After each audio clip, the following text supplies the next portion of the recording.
un gusto de saludarles. Es un privilegio, como lo hacemos semana a semana, día a día, que vamos publicando materiales con contenido que puedan ayudarnos, especialmente a familias cristianas, a tener un enfoque diferente respecto no solo a la religión, sino en relación con las familias y los hogares.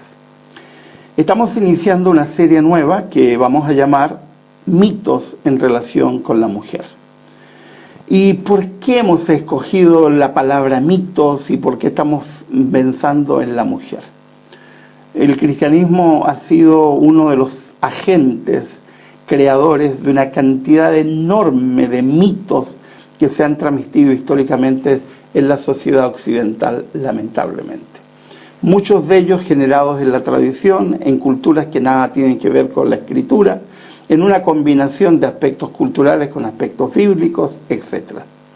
Por este tipo de temas yo he sido maltratado, señalado, apuntado y discriminado, pero no tengo miedo en decirlo y señalarlo, en señalar, por ejemplo, que la iglesia cristiana en general es una estructura patriarcal, sostenida fundamentalmente por varones, girando en torno a varones y estructurando todo su hacer eclesiástico en función de varones.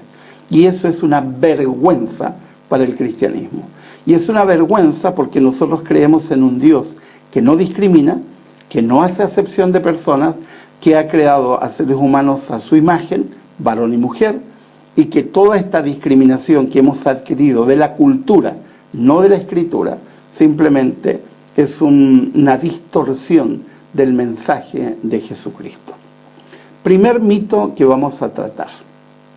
Una frase que se repite permanentemente en muchísimos hogares cristianos. El varón es sacerdote del hogar.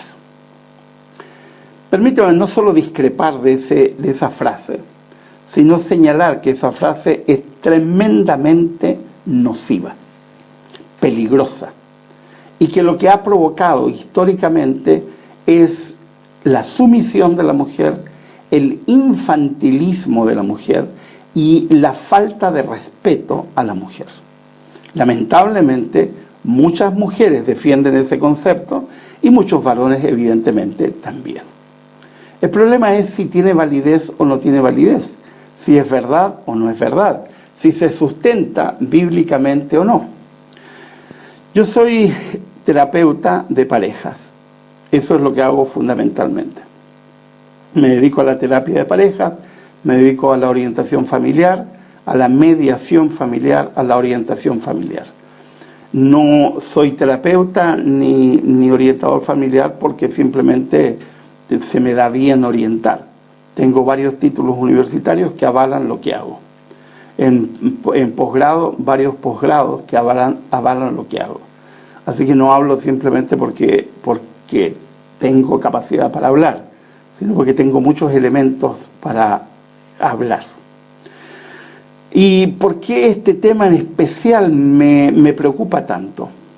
Porque cuando yo introduzco una frase aparentemente pueril o aparentemente neutra, como el varón sacerdote del hogar, abro las puertas a una serie de situaciones que no solamente dañan a la mujer, también dañan a los matrimonios, dañan a las familias y producen un sesgo cultural que finalmente hace que mucha gente que no es cristiana no tenga ganas de saber de los cristianos por lo que los cristianos hacen, especialmente al interior de sus hogares, en sus familias, en sus empresas, en sus iglesias, en sus universidades, etcétera, provocados por este concepto que es falso.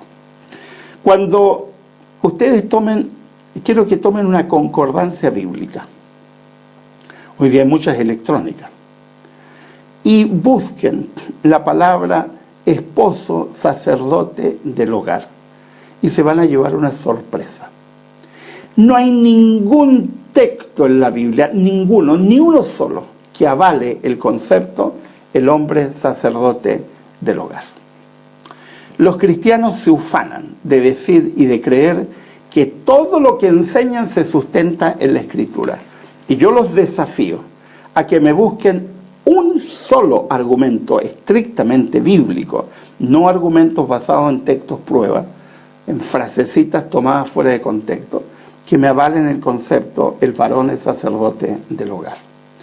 Si yo creo en la Escritura y creo que la Biblia es nuestra norma de fe, todo lo que enseñemos, todo lo que vivamos, todo lo que sustentemos, tiene que estar basado en la Escritura. De otra forma, no tiene validez. Pero esta idea no tiene fundamento bíblico.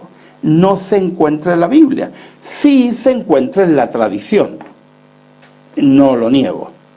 Lo cierto es que hay prácticas que no se sustentan. Ahora, ¿por qué se ha aceptado esta idea que no tiene fundamento bíblico como si fuera bíblico?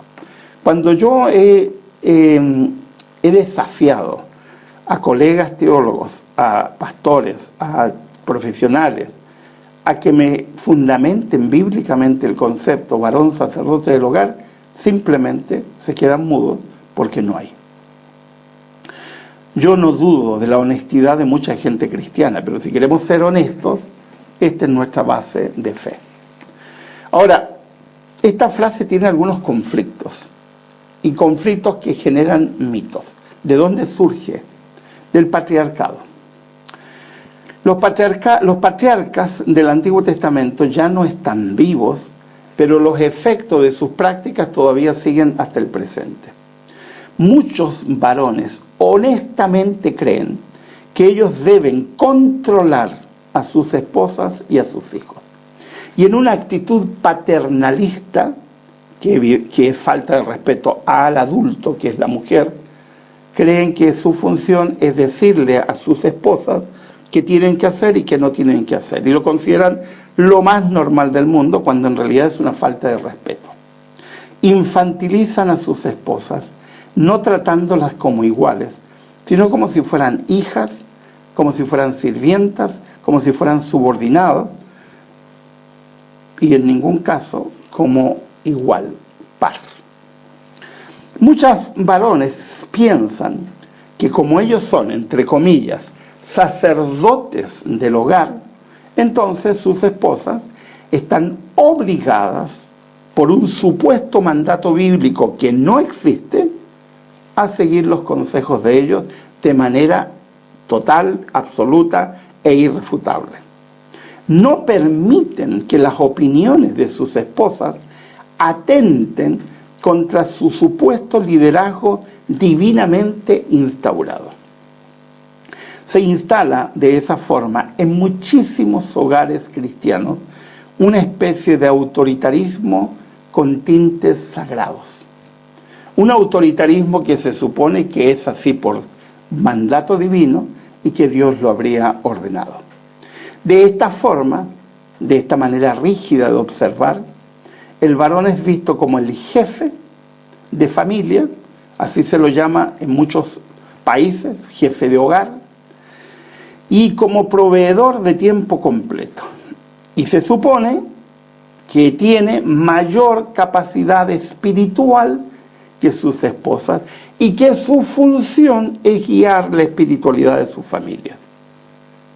La mujer, bajo este parámetro, no tendría otra opción que aceptar su rol inferior, subordinado, y someterse al liderazgo espiritual, autoritario, dictatorial de su esposo. Evidentemente, los dictadores de hoy, que en muchos hogares son los sacerdotes del hogar, su autoritarismo y dictadura es dictadura y autoritarismo con guante blanco. Es decir, son muy sutiles, pero sigue siendo autoritarismo al fin. Ahora, la supuesta base bíblica que muchos sostienen está en Efesios, el capítulo 5. Yo los animo a que escuchen uno de mis temas que habla específicamente sobre este texto y me explayo. Ahora voy a mencionar algunas cosas. Uno de los grandes problemas que tenemos con la Escritura es el llamado texto prueba, una tradición que se inició en Inglaterra y que se ha extendido por los siglos y que es de tomar frases de la Biblia, versículos de la Biblia, juntarlos y llamarle a ese ensalada de textos y de frases, llamarle estudio bíblico. Pero eso no es estudio bíblico, eso es simplemente ensalada de frases, ensalada de versículos tomados fuera de contexto y no dándole el trabajo correcto, que sería el análisis textual, el análisis contextual, el análisis lingüístico, que nos permita entender qué es lo que verdaderamente quiso decir el autor que creó ese texto. Ahora, la tradición normal es leer los textos de manera literal. El literalismo teológico, el literalismo bíblico, es una aberración. Con ese literalismo se han cometido excesos horribles a través de la historia del cristianismo, tal como expresan algunos historiadores que se han dedicado a narrar las cosas horrendas que se han hecho a nombre de Dios por leer literalmente la Escritura sin entender su contexto textual, su contexto contextual, su contexto histórico, social, cultural, lingüístico, sintáctico, etc. Pablo escribió las palabras de Efesios más o menos en el año 60. En ese año, en el contexto griego, porque él le escribió a una comunidad griega, Éfeso era una ciudad griega, aunque estaba gobernada por romanos en ese momento, pero simplemente porque habían invadido. Las mujeres en tiempos de Pablo no tenían derechos individuales. Eran consideradas propiedad de sus padres primero y luego de sus esposos. Los varones consideraban a las mujeres ignorantes por esencia. Era evidente, estaba prohibido, tanto en la cultura griega como en la cultura romana y en la cultura judía, enseñarle a las mujeres. Una frase típica de tiempo de Jesucristo era decir que a los cerdos no se les tiran perlas, por lo tanto a las mujeres no se les enseña.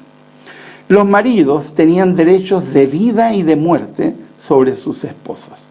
De hecho, si alguien asesinaba a su esposa en tiempos de Pablo, eso no era considerado un delito. ¿Por qué? Porque era su propiedad.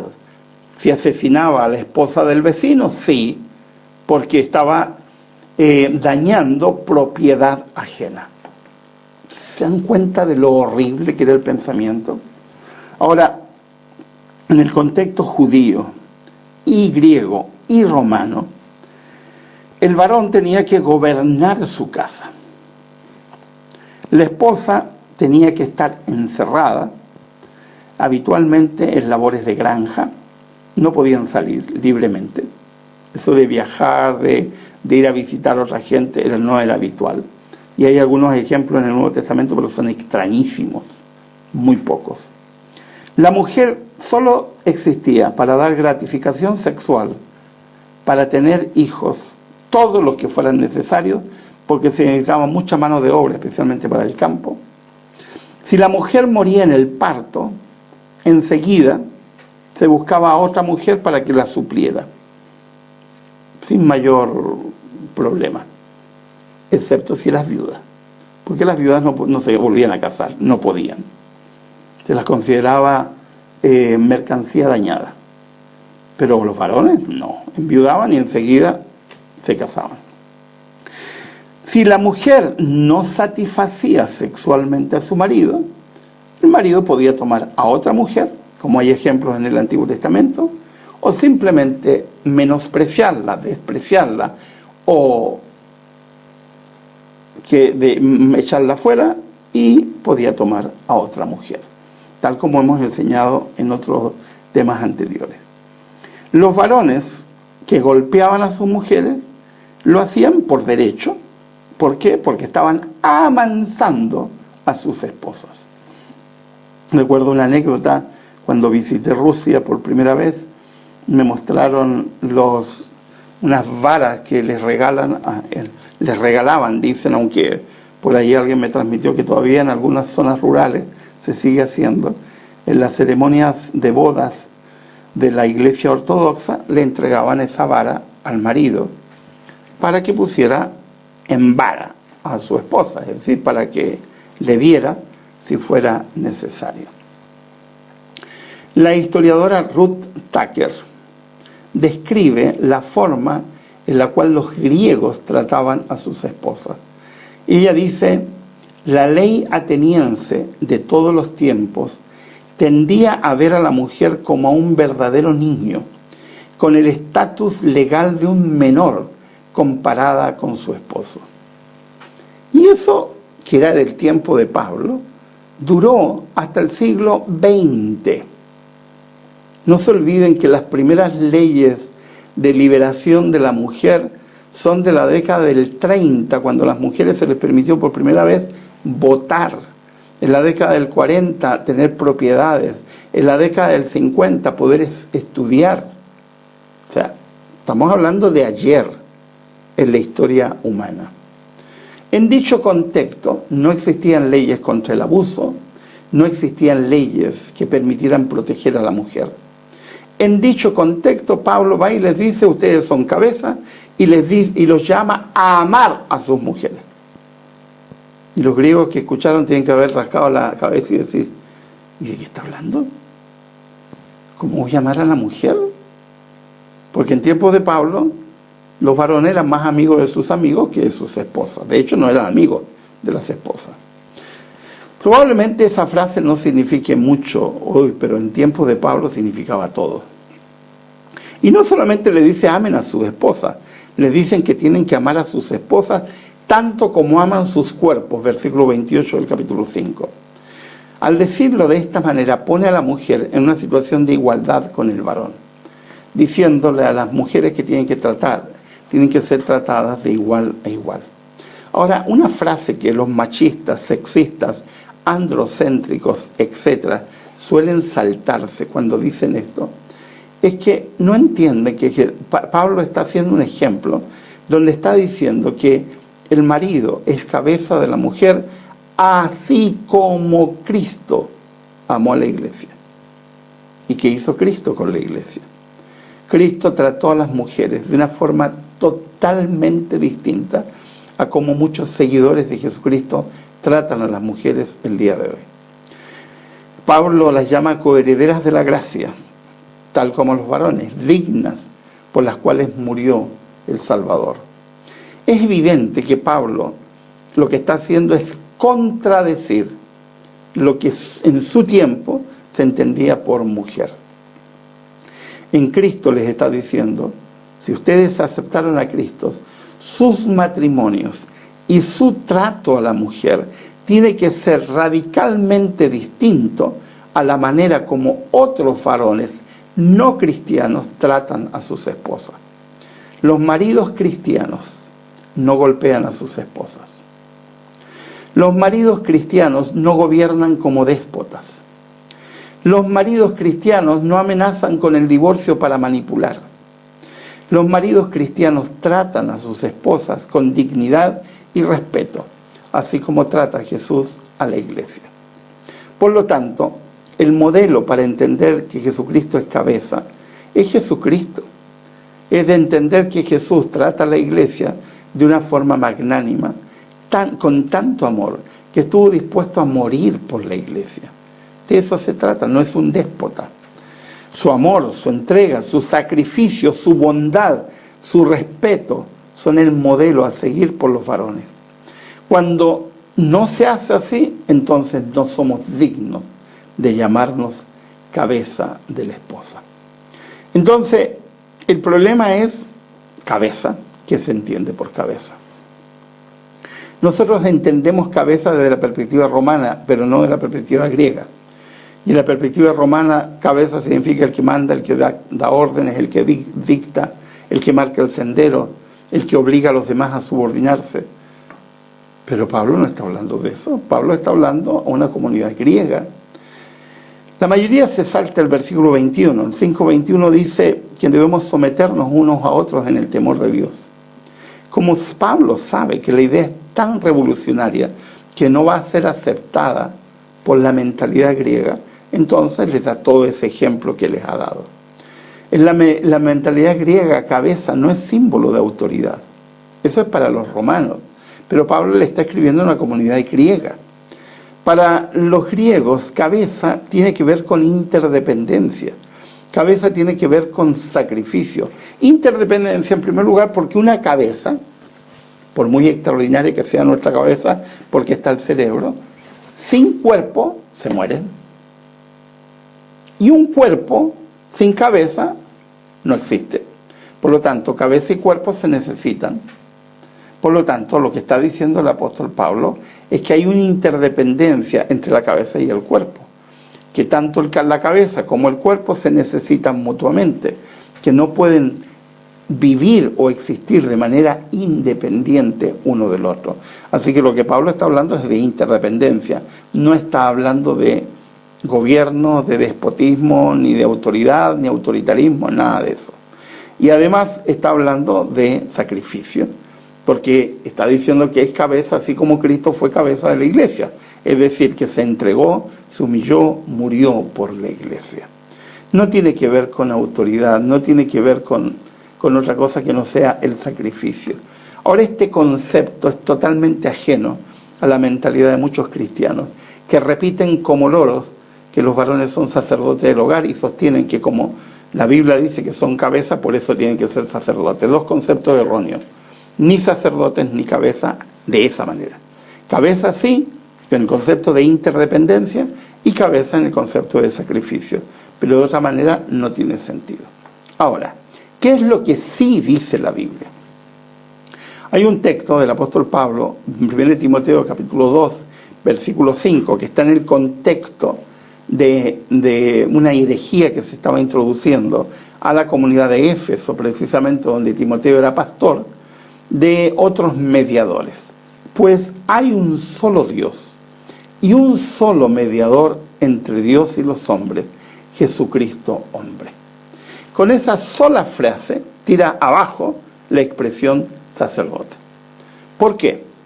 Porque usar la expresión sacerdote y suponer que el marido es sacerdote de la esposa es poner al marido como mediador entre Dios y la mujer, es decir, es introducir una herejía. El varón, el esposo, no puede ser mediador entre Dios y la esposa y los hijos.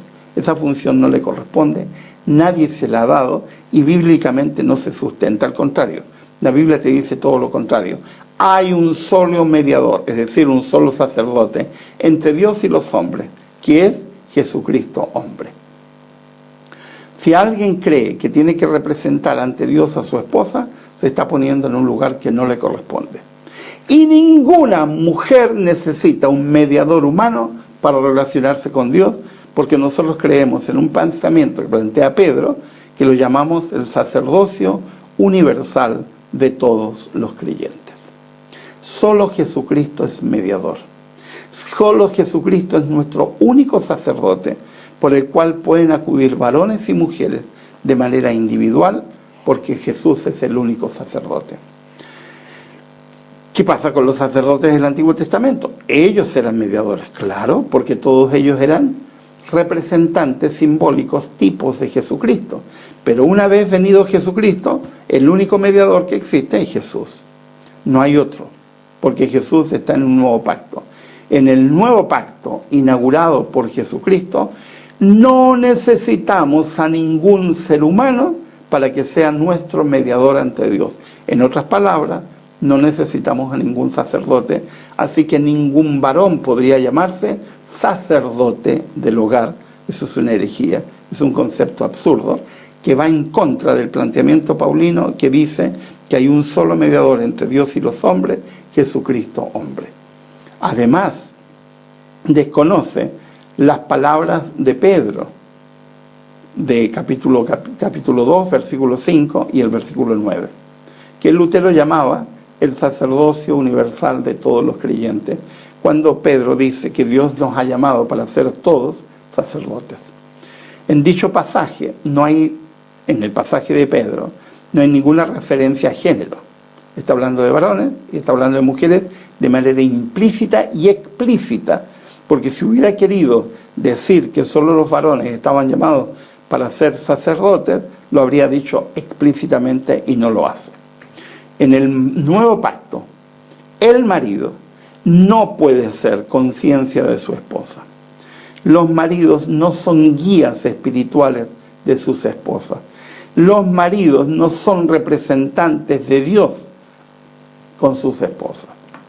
Ahora, la guinda de la torta es el concepto de sumisión y sometimiento. Muchos varones, defendiendo el modelo patriarcal, invitan a sus esposas a ser sumisas y a someterse a su liderazgo masculino. Pero sin embargo se olvidan que Pablo en Efesios 5:21 dice claramente: someteos unos a otros, es decir, varones y mujeres, unos a otros en el temor de Dios. Y es ilícito intentar someter unilateralmente a la mujer cuando la Biblia dice que el sometimiento es mutuo. Muchos varones derivan la idea de sumisión de la expresión sujetarse, pero la expresión sujetarse no significa someterse.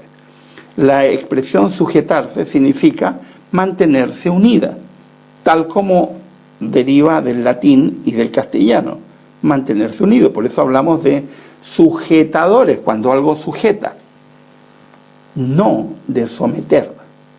Ahora, ¿por qué Pablo le está diciendo a las mujeres que se sujeten a sus maridos? Por una razón histórica que la mayoría de los que lee la Biblia lo pasa por alto. En tiempos de Pablo, muchas mujeres se negaban a aceptar como esposos a los varones que les habían sido impuestos. De hecho, hay antecedentes históricos en Grecia que muestran que muchas mujeres preferían suicidarse antes que casarse. Muchas huían. Una vez casadas, huían del lado de sus maridos por el trato que recibían. Ahora, muchas mujeres se hicieron cristianas. Y Pablo les está diciendo: sujétense a sus maridos, pero está pensando en el contexto de maridos cristianos, porque no está llamado a sujetarse a un varón no cristiano, en absoluto. Ahora, en dos ocasiones, Pablo se manifiesta en relación con esta situación. En 1 Corintios, el capítulo 7, el versículo 13 al 14, invita a las mujeres creyentes a mantenerse al lado de sus esposos no cristianos, si es posible. Y deja abierta la puerta para que, si no es posible, se vayan. Y dice claramente que si no pueden quedarse solteras, se casen y no pecan si lo hacen. Y la otra ocasión bíblica es cuando Pedro, en 1 Pedro 3, 1 y 2, invita a las mujeres que se mantengan unidas a sus maridos. También está hablando de mujeres casadas con no cristianos. Y en ambos casos no les está pidiendo sumisión y sometimiento, les está pidiendo: sujétate, mantente unida en la medida en que sea posible. Porque las mujeres, al igual que los varones, han sido llamadas a la libertad en Jesucristo, no solo los varones. Ahora, yo me pregunto en qué momento las mujeres tuvieron que renunciar al sacerdocio universal de todos los creyentes para aceptar el sacerdocio masculino de un varón en sus vidas. ¿En qué parte de la Biblia dice que las mujeres que se casan dejan de poder dirigirse a Dios directamente porque ahora tienen un mediador ante ellas que son sus esposos? Perdónenme, pero eso no solamente es absurdo, eso tira por tierra el sacerdocio de Jesucristo y el sacerdocio universal de todos los creyentes. Ahora, muchas mujeres que no han conocido otra cosa terminan en relaciones tóxicas, con varones tóxicos, y terminan, perdónenme que lo diga, queridas damas que me escuchan, idolatrando a sus maridos. En una práctica idólatra. Pero, perdónenme, los varones somos seres humanos normales, que nos equivocamos igual que las mujeres, y no tenemos más inteligencia porque tengamos testículos. Somos seres humanos igual que las mujeres, con las mismas deficiencias, con las mismas habilidades, con las mismas potencialidades, y la historia lo sigue demostrando vez tras vez. No hay ningún antecedente psicológico que permita decir que los varones son superiores a las mujeres. Falso. No hay ningún antecedente cognitivo que permita decir que los varones son superiores a las mujeres. Y podríamos seguir en el suma y sigue. No olviden que la única persona en la historia de los premios Nobel que ha ganado 2 premios Nobel en física y en química ha sido una mujer. Lamentablemente nos acordamos solamente del apellido de su esposo por una deficiencia de la historia, Marie Curie, y nunca nos acordamos de su apellido polaco, y nos acordamos que una mujer de origen polaco casada con un francés, y que fue muy superior intelectualmente a su esposo. Y podríamos decir, seguir y seguir. El otro día escuchaba la historia de una escritora española que alaban mucho al marido, y se ha descubierto en los últimos años, una mujer de la década del 30, que todas las novelas y los libros que se publicaron con el nombre del marido en realidad eran de ella y no del esposo. Y así sucesivamente. No hay un dato que nos permita pensar que hay superioridad de un género sobre otro.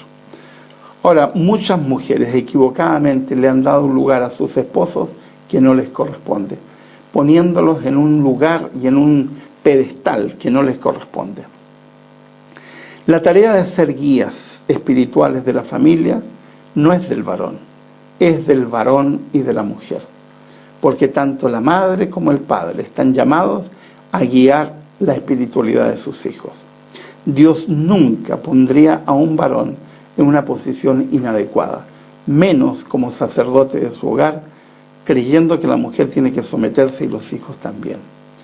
Confundir el rol sacerdotal del Antiguo Testamento, que era tipo de Jesucristo, y asignárselo a varones en la actualidad que están bajo un nuevo pacto, es simplemente un error.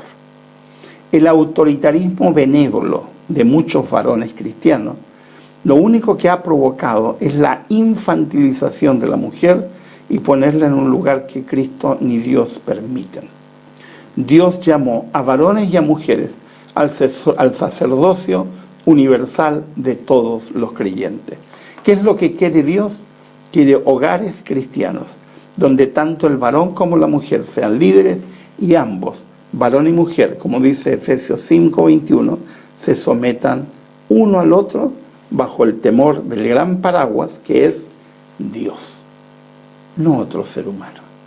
Someterse a otro ser humano es simplemente renunciar a Dios e idolatrar a un ser humano, y eso no es digno.